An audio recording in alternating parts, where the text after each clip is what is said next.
సుమన్ టీవీలో మీ business promotions కోసం ఈ కింది నెంబర్ను సంప్రదించగలరు.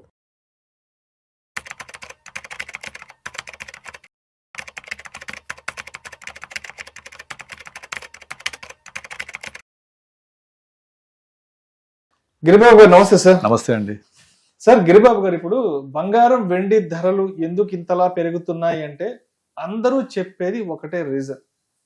గత 4-5 సంవత్సరాల నుంచి యుద్ధ భయాల వల్ల, వార్ టెన్షన్స్ వల్ల బంగారం వెండి ధరలు అనేవి ఇంతలా పెరిగాయి. ప్రత్యేకించి 2022 నుంచి అప్పుడేదో రష్యా ఉక్రెయిన్ వార్ అన్నారు, తర్వాత ఇజ్రాయెల్ ఇరాన్ అన్నారు, ఏదో హమాస్ అన్నారు, రకరకాల యుద్ధాల పేర్లు చెప్పారు. మొత్తానికి బంగారం వెండి ధరలు ఇంతలా పెరిగాయంటే రైట్. ఇప్పుడు మనం ప్రత్యక్షంగా చూస్తున్నాం.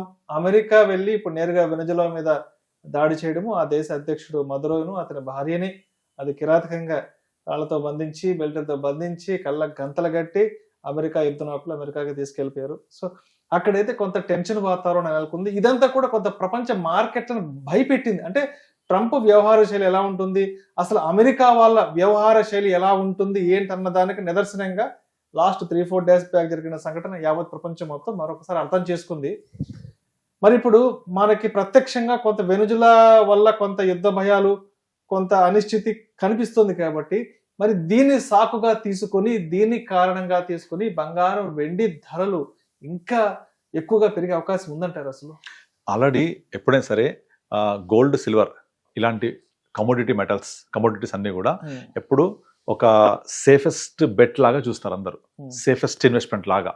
ఇప్పుడు ఎప్పుడైతే అంతర్జాతీయ అనిశ్చితులు బాగా పెరిగాయో, మీరు లాస్ట్ మీరు చెప్పిన 2022-23 నుంచి యాక్చువల్గా గోల్డ్ చూస్తే 2013లో 29,400, 13లో 2024లో ఇట్ ఈస్ అరౌండ్ 60,000 చేంజ్. అంటే 2013 నుంచి 2024 వరకు, అంటే 11 సంవత్సరాల పాటు గోల్డ్ జస్ట్ డబలే అయింది. జస్ట్ గూగుల్ కొట్టండి సింపుల్గా, గోల్డ్ ప్రైస్ ఇన్ 2013 29,400 అని చూపిస్తుంది. గోల్డ్ ప్రైస్ ఇన్ 2024 అని కొట్టండి 60,400 అట్లా చూపిస్తుంది. అంటే 30,000 నుంచి 60,000 అంటే ఇట్ ఈస్ జస్ట్ డబల్. కానీ లాస్ట్ 1.5 ఇయర్లో, అంటే 24 ఎండింగ్ నుంచి స్టార్ట్ అయిన ర్యాలీ 25 ఎండ్ అయ్యేప్పటికీ 1,20,000 వరకు వెళ్ళిపోయింది. అంటే ఆల్మోస్ట్ డబల్ అయిపోయింది గోల్డ్. ఇంత ఫాస్ట్గా పెరగడం అనేది గత 100 ఏళ్లలో ఎప్పుడు జరగలేదు. సో 100 ఏళ్లలో జరగంది ఇప్పుడు మనం చూస్తున్నాం. లాస్ట్ 2-3 సంవత్సరాలు జరిగింది. దీనికి కారణం ఏంటంటే అంతర్జాతీయ అనిశ్చితులు బాగా పెరిగిపోవడము. సో ఎక్కడ సేఫెస్ట్ ఇన్వెస్ట్మెంట్ ఉందో అటువైపే మళ్ళుతూ ఉంటాయి. ఇప్పుడు నార్మల్గా మీకు వడ్డీ రేట్ల ఫ్లక్చుయేషన్ కానివ్వండి, ఈ అసెట్ క్లాస్ మూవ్మెంట్ అవనివ్వండి, ఇవన్నీ కూడా ఈక్విటీ నుంచి డైవర్సిఫై అవుతూ ఉంటాయి. ఇప్పుడు మీరు 1.5 ఇయర్లో ఈక్విటీ ఏమైంది, కంప్లీట్ డౌన్ అయిందా, నెగిటివ్ వెళ్ళిపోయింది. సో ఈక్విటీ డౌన్ అవుతున్న కొద్దీ దాని కాంట్రాస్ట్ క్లాస్ గోల్డ్, సిల్వర్ పెరుగుతూ ఉంటాయి. దీనికి అజం సొసైటీ అంతర్జాతీయ అనిశ్చితులు. కనుక ఈ అనిశ్చితులు ఎప్పుడు చల్లబడతాయి, ఎప్పుడు నార్మల్ అవుతుంది, ఎప్పుడు కూల్ అవుతుందో ఎవరు చెప్పలేం. దానికి అనుగుణంగా మూమెంట్ ఉంటుంది. అయితే ఇక్కడ క్వశ్చన్ రావచ్చు, ఇంకెంత పెరుగుతాయి?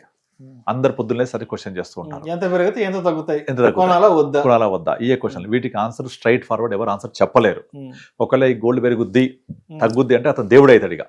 నేను దేవుడిని కాదు, నేను చెప్పలేను, నాకు తెలియదు. అంటే తగ్గిపోద్ది అంటే నెక్స్ట్ వచ్చే వారం 10 రోజులు పెరగవచ్చు.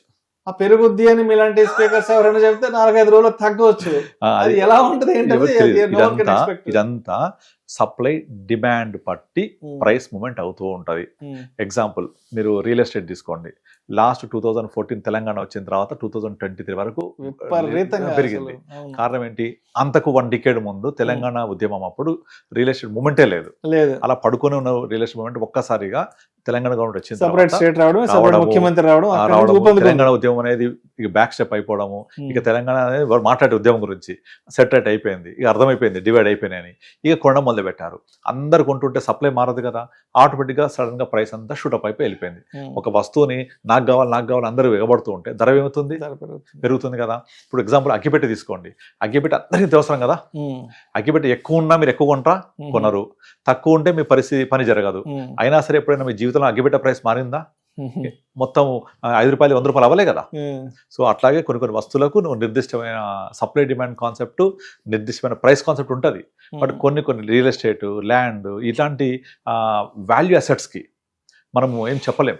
అవి ఏంటంటే డిమాండ్ సప్లై బట్టి ఎప్పుడైతే, ఇప్పుడు సపోజ్ నేను మా అమ్మాయి పెళ్లికి, మా అబ్బాయి చదువుకి, లేకపోతే ఒక అసెట్ బిల్డింగ్కి, ఇల్లు కట్టుకోవడానికి ల్యాండ్ కావాలి అంటే కావాలంతే, కొనేస్తూ ఉంటారు అక్కడ. అలాగే గోల్డ్ సిల్వర్ వచ్చేసి గోల్డ్ పర్టికులర్గా ఇంటర్నేషనల్గా మనం ఏదో కొనే వల్ల పెరగదు గోల్డ్. ఎప్పుడు మన గోల్డ్ ప్రైస్ అంతా నడిపించేది పెద్దన్నలే, అంతా ఇంటర్నేషనల్ అవున్స్లో డాలర్లోనే నడుస్తూ ఉంటది. ఏదో ఇక్కడ కూర్చొని మీరు నేను చెప్పాం కదా చెప్పి బంగారం మనం ఏదో పెరగడం తగ్గడం ఉండదు. ఇప్పుడు పండగలు వస్తున్నాయి, పెళ్లిళ్ళు వస్తున్నాయి, పెళ్లిళ్ళకు కొనే బంగారం వల్ల ఆషాఢ మాసం పెరగదు, ఇదంతా స్టోరీ కాదు. ఇది ఈ మనం చాలా తక్కువ దీంట్లో రోల్, బట్ ఇంటర్నేషనల్ గా జరిగేది చాలా ఎక్కువ ఉంటది. అండ్ నేను ఒక దగ్గర చదివాను 2013లో చైనాలో ఆ చైనా దేశ ప్రజలకి ఆ గవర్నమెంట్ ఇచ్చిన అడ్వైజ్ ఏంటంటే మీరందరూ బంగారం కొనుక్కొని అడ్వర్టైజ్ చేసిందంట. నేను ఒక చదివాను, నాకు కూడా నిజమో అబద్ధమో, బట్ ఉంది. అలా చైనా గవర్నమెంట్ వాళ్ళ ప్రజల్ని ప్రొవోక్ చేసింది, మీరు గోల్డ్ కొనుక్కోండి అని. తర్వాత 2023లో గోల్డ్ ఇంతలా పెరగడానికి one of the main reason China gold కొంటూ పోవడమే. అది ఇప్పుడు వాళ్ళు ప్రతి ఒక్కళ్ళు వాళ్ళ ఒక కరెన్సీ పెగ్ చేస్తుంటారు కదా, ఒక డాలర్ తోనో గోల్డ్ తోనో. వి పెగ్ విత్ గోల్డ్, మనం గోల్డ్ రిజర్వ్స్ పెట్టుకొని మన కరెన్సీ ప్రింట్ చేస్తాం. అట్లా చాలా దేశాలు US డాలర్ని పెట్టుకొని వాళ్ళ కరెన్సీని ప్రింట్ చేస్తాయి, దీన్ని కొలాటరల్ పెట్టుకొని. అలా కొలాటరల్ పెట్టుకోకపోతే ఇన్ఫ్లేషన్ వల్ల ఆ క్వాంటిటీ ఆఫ్ మనీ పెరిగిపోద్ది, క్వాలిటీ ఆఫ్ మనీ పడిపోతుంది, వాల్యూ ఆఫ్ మనీ పడిపోతుంది. ఎప్పుడైతే కాంట్రాస్ట్ ఒక అసెట్ ఉంటే ఏం జరగదు. మీరు అందుకే మీ 500 రూపాయల నోట్ ఓపెన్ చేసి చూస్తే I owe to pay you sum of ₹500 అని RBI గవర్నర్ సైన్ చేసి ఇస్తారు మీకు ఒక నోటు. అంటే అర్థం ఏంటి, ఈ నోటు నా దగ్గర తీసుకొచ్చిస్తే మీకు ఇంత విలువైన బంగారం ఇస్తా అని అర్థం. అది నిజంగా ఇస్తారా పక్కన పెట్టండి, అంటే దీనికి విలువైన బంగారం ఉంది మన దగ్గర కౌంటర్గా, కనుక ఈ నోటుకి ఒక విలువ ఉంది. అర్థమైందా? ఆ విలువ అనేది ఎక్కడి నుంచి వచ్చింది, డిరైవ్ అయింది అసెట్లో నుంచి. డిరైవ్డ్ వాల్యూ ఇది ఒక అసెట్ నుంచి. ఆ డిరైవ్డ్ వాల్యూ ఇప్పుడు ఇండియాలో ప్రింటెడ్ నోట్స్ వచ్చేసి 18 నుంచి 20 లక్షల కోట్ల వాల్యూ ఉంటుంది. 20 లక్షల కోట్ల కరెన్సీ చెనామణిలో ఉంటుంది, బట్ సంపద ట్రిలియన్స్లో ఉంటుంది. అంటే ఇదంతా రొటేషన్, ఇదంతా వాల్యూ డిరైవ్ అవుతూ ఉంటుంది. సో అట్లాగే ఒక గోల్డ్ సిల్వర్ కూడా వాల్యూ డిరైవ్ అవుతూ ఉంటుంది అనమాట. అలా అయ్యేటప్పుడు ఏం చేశారు, చైనా వాడు విపరీతంగా కొనుక్కుంటూ పోయాడు. ఎందుకు, గోల్డ్ అనేది ఒక వాల్యూ డిరైవ్ అవుతుంది, మేము కరెన్సీ అంతా కూడా దానికి పెగ్ చేసుకొని వెళ్తుంటామని. ఈ రష్యా ఉక్రెయిన్ వచ్చిన తర్వాత ఇవన్నీ బాగా మారిపోయినాయి. ఈ రష్యాని ఇబ్బంది పెడుతూ ఉంటే వాళ్ళ US డాలర్ని పెగ్ చేసుకున్న వాళ్ళకు అంత పెద్ద రష్యా లాంటి కంట్రీస్కి ఇబ్బంది పెడితే మా పరిస్థితి ఏంటంటే చిన్న చిన్న దేశాలని కూడా డీడాలరైజేషన్స్ మొదలు పెట్టేశాయి. డీడాలరైజేషన్ అంటారు దాన్ని.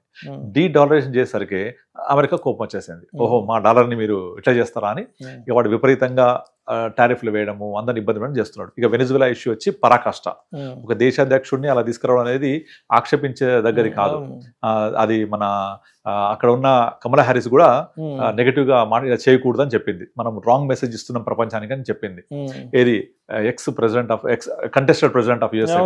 అది ఎంత తప్పది మనందరం చూస్తున్నాం కదా. ఒక దేశాధ్యక్షుడిని ఒక యుద్ధ శత్రువులకు తప్పు కదా. సో ఇదంతా ఏంటంటే ప్రజల్లో ఒకలాంటి అనిశ్చితిని తీసుకొస్తుంది అనమాట. అందువల్ల కూడా మళ్ళీ గోల్డ్ రేట్ పెరగడానికి స్కోప్ ఉంటుంది. కానీ ఇక్కడ మీరు గమనిస్తే ఇంకొకటి, బయట మార్కెట్లో గోల్డ్ పర్చేస్ పడిపోయింది, మనం చూస్తున్నాం కదా న్యూస్. అవును, ఆల్మోస్ట్ 35 to 40% కొనుగోలు అమ్మకాలు రెండు తగ్గిపోయినాయి. ఫిజికల్ గోల్డ్ జరగట్లేదు, ఫిజికల్ సిల్వర్ జరగట్లేదు, ఆర్నమెంట్లు జరగట్లేదు, కొనుగోలు అమ్మకాలు తగ్గిపోయి స్టోర్స్ కూడా చాలా ఖాళీగా ఉంటున్నాయి. కూడా ETF మహత్యం, ETF పుణ్యమాని ఎలక్ట్రానిక్ మోడ్ ఆల్టర్నేటివ్ ఇన్వెస్ట్మెంట్స్ లోకి, ఎందుకంటే ఇక్కడ లక్షల రూపాయలు పెట్టి ఫిజికల్ గా కొనలేరు కాబట్టి వాళ్ళకున్న డబ్బుల్లో 5,000 10,000తో ఎలక్ట్రానిక్ రూపంలో కొనడానికి ETF. కనుక ఇది అంత నమ్మదగ్గది కాదు. ఖచ్చితంగా physical silver, physical gold backup లేకపోతే ఈ ప్రైస్ ఇలాగే ఉంటుందని చెప్పలేము ఎప్పుడు కూడా. డెఫినెట్లీ సడన్ గా అంతర్జాతీయ అనిశ్చితులు మెరుగుపడి అన్ని సద్దుమణిగితే ఒకేసారి అమ్మకాలు వచ్చేస్తాయి, ధర పడుతూ ఉంటది. అప్పుడు ఎలక్ట్రానిక్ మోడ్ లో వాళ్ళకి ఎంత ఈజీ అమ్మడం, టక్క టక్క టక్క సెల్ కొట్టేస్తారు కదా. అక్కడ ఫిజికల్ అయితే తీసుకుపోయి షాప్ కొనాలి, టైం పడుతుంది. ఆడ మళ్ళీ తరుగులు, కూలీలు, అవి వేరే. పాత బంగారం ఇక్కడ ఎలక్ట్రానిక్ మోడ్ లో టక్ టక్ టక్ బటన్ కొడితే సెల్ అయిపోద్ది. మరి బయ్యర్ ఉండాలిగా. బయ్యర్ లేకపోతే ఓన్లీ సెల్లర్ ఉంటే ప్రైస్ లోవర్ సర్క్యూట్ కొట్టేస్తుంది. చూసాం కదా మొన్న సడన్ గా silver 10% fall, next day 10% up, మళ్ళీ నెక్స్ట్ డే 10%. మన సోమవారం, మంగళవారం, బుధవారం, పోయిన వారం కంటిన్యూస్ గా 10% అప్, 10% డౌన్, మళ్ళీ 10% అప్. ఏంటి వేరియేషన్? మీరు ఫిజికల్ గోల్డ్ లో బయట ఎక్కడ జరగదు ఇట్లా, అంత ఎలక్ట్రానిక్ మోడ్ లోనే. కనుక ఎలక్ట్రానిక్ మోడ్ లో జరిగే ఈ ప్రైస్ రిగ్గింగ్ అని చెప్పొచ్చు, లేకపోతే ప్రైస్ మ్యానిపులేషన్ అవ్వచ్చు, లేకపోతే విపరీతంగా డిమాండ్ రావడం జరగవచ్చు, రకరకాల రీజన్స్. సో షూటప్ అవుతుంది. సో ఇది సస్టైనబుల్ ప్రైస్ కాదు ఇది. సో కనుక సడన్ గా కొంచెం ఫాల్ వచ్చింది అనుకోండి, ఏమైంది, ప్రాఫిట్ బుకింగ్ వస్తుంది. ప్రాఫిట్ బుకింగ్ వస్తే ధన పడిపోతుంది. ఇక్కడ పడింది అనుకోండి, ఆటోమేటిక్గా ఫిజికల్ కూడా పడ్డట్టే అక్కడ కూడా. సో అక్కడేమో ట్రేడ్ అవ్వట్లేదు, ఇక్కడ ధర దానికి ఆపాదిస్తున్నారు. అర్థమవుతుందా? ఈ పెరిగిన ధర దానికి ఆపాదించేసరికి అక్కడ ట్రేడ్ అవ్వట్లేదు. కనుక ఇది ఉంటుందా, నిలబడదా అంటే డెఫినెట్లీ నా అంచనా ప్రకారం నిలబడకపోవడానికి ఛాన్సెస్ చాలా ఎక్కువ ఉన్నాయి బికాస్ ఆఫ్ దిస్ ట్రేడింగ్ వల్ల.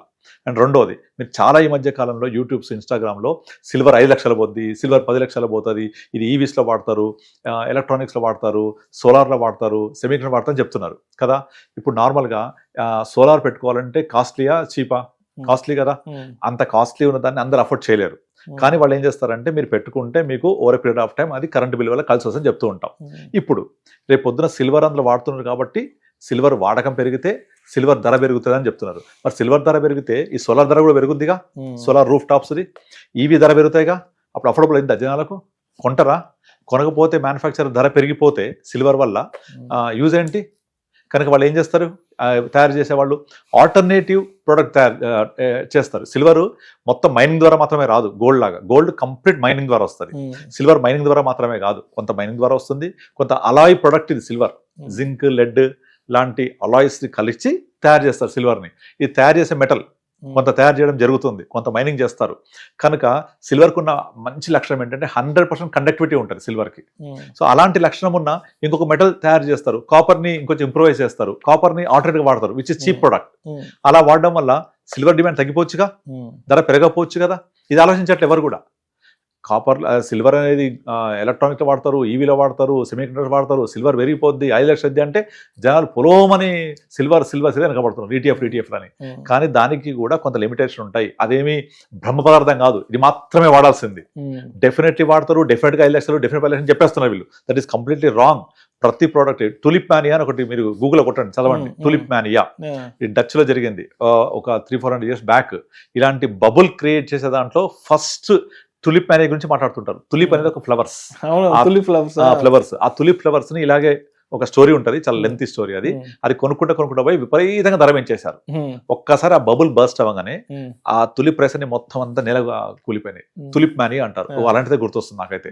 ఎందుకంటే దీన్ని లేపుకెళ్ళిపోతున్నారు. యూట్యూబ్ లో అందరు ఎవరు పడితే వాళ్ళు ఒక ఇన్స్టా ఛానల్ ఓపెన్ చేసేస్తున్నారు. సిల్వర్ అన్నిట్లో వాడతారు, పెరిగిపోద్ది, 5 లక్షలు 10 లక్షలు అని జనాలు పెరిగిపోద్ది అంట. కరెక్టే, సిల్వర్ లో వాడతారు, ఈటీవీలో ఎలక్ట్రానిక్ వాడతారు, ఈవీలో సెమీ కండక్టర్ వాడతారు, చిప్స్ లో మ్యానుఫ్యాక్చరింగ్ వాడతారు అని చెప్తున్నారు కదా. అలా చెప్పడం వల్ల పెరిగిపోతుంది, రీజనింగ్ కనబడుతోంది. బట్ దాన్ని అనలైజ్ చేయట్లేదు ఎవరు కూడా. అలా పెరిగిపోతే ఈవీ డిమాండ్ తగ్గిపోతుంది, సోలార్ డిమాండ్ తగ్గిపోతుంది, అంత ధర కొనలేరు. సో దానికి ఒక లిమిటేషన్ ఉంటుంది. దాన్ని రీప్లేసబుల్ ప్రొడక్ట్, అది మాత్రమే వాడే ప్రొడక్ట్ కాదు కదా. ఇప్పుడు గోల్డ్ ఉంది, అది ఎంత పెరిగినా వేసుకొని ఒక ఆనందపడతారు, ఒక ప్రెస్టేజ్. అది సిల్వర్కి అంత కాదు కదా, అవునా కదా. సో దానికి ఉన్న వాల్యూ దానికే ఉంటుంది. అంతేగాని అది విపరీతంగా పెరిగిపోయి 5-10 లక్షలు అయిద్దా అంటే ఇప్పట్లో కాదు. ఇన్ఫ్లేషన్ ప్రకారం పుష్ అవుతుంది ఓ 10-15 సంవత్సరాలకి. అంతేగాని ఇమీడియట్ 2 లక్షలు, ఇమీడియట్ 3 లక్షలు, ఇమీడియట్ 5 లక్షలు అనేది జరగదు. అది ఎంత ఇండస్ట్రియల్ ప్రొడక్టివ్ అయినా కూడా దానికి ఒక లిమిటేషన్ ఉంటుంది. ఒక సర్టన్ ప్రైస్ నుంచి ముందు వెళ్ళదు. అండ్ ఇంకొకటి ఇంపార్టెంట్ థింగ్, సిల్వర్ ని రీప్లేస్ చేయొచ్చు. ఒక ఎగ్జాంపుల్ చెప్తా. లిథియం అయాన్ బ్యాటరీస్ ఉన్నాయా, దాన్ని రీప్లేస్ చేస్తూ సాలిడ్ బ్యాటరీస్ తీసుకొచ్చారు. తర్వాత లిథియం వేరే బ్యాటరీస్ తీసుకొచ్చారు. ఎన్ని బ్యాటరీస్ వచ్చాయి ఇప్పుడు, సైజ్ తగ్గించేస్తున్నారు, అన్ని తగ్గించేస్తున్నారు. చేస్తున్నారా? అలా టెక్నాలజీ డెవలప్ అయిన కొద్దీ ఆల్టర్నేట్స్ వస్తూనే ఉంటాయి. ఆల్టర్నేట్ వచ్చినప్పుడు అంత కాస్ట్లీ సిల్వర్ ని వాడకుండా వేరే దాంతో రీప్లేస్ చేస్తారు. There could be very possibility. Copper ని యూజ్ చేయొచ్చు. సెమీ కండక్టర్స్ కాపర్ కూడా ఇంచుమించు సిల్వర్ లాగే ఉంటుంది, 95% తోటి. దాన్ని రీప్లేస్ చేయొచ్చు. అప్పుడు సిల్వర్ వాడకం తగ్గితే ధర తగ్గిపోద్ది కదా. కొంచెం ధర పడగానే ఈటీఎఫ్ లో అమ్మేస్తారు కదా. సో అందుకనే ఇట్లా మానియా ఉన్నప్పుడు ఇట్లా పొలోమని అందరూ ఒక దగ్గర పోతున్నప్పుడు కొనొద్దు.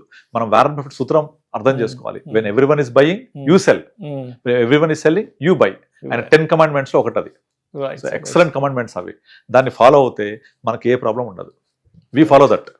సో మొత్తంగా విపరీతంగా పెరిగిపోతున్న బంగారం, వెండి ధరలు అనేవి బయట కనిపిస్తున్నా కూడా, బట్ బయట మార్కెట్ లో మాత్రం ఆల్మోస్ట్ సేల్స్ పరంగా, పర్చేసెస్ పరంగా చూస్తే 35 నుంచి 40% వరకు ఈ సేల్స్ అనేవి డ్రాప్ అవ్వడం జరిగింది. ఎగ్జాక్ట్లీ.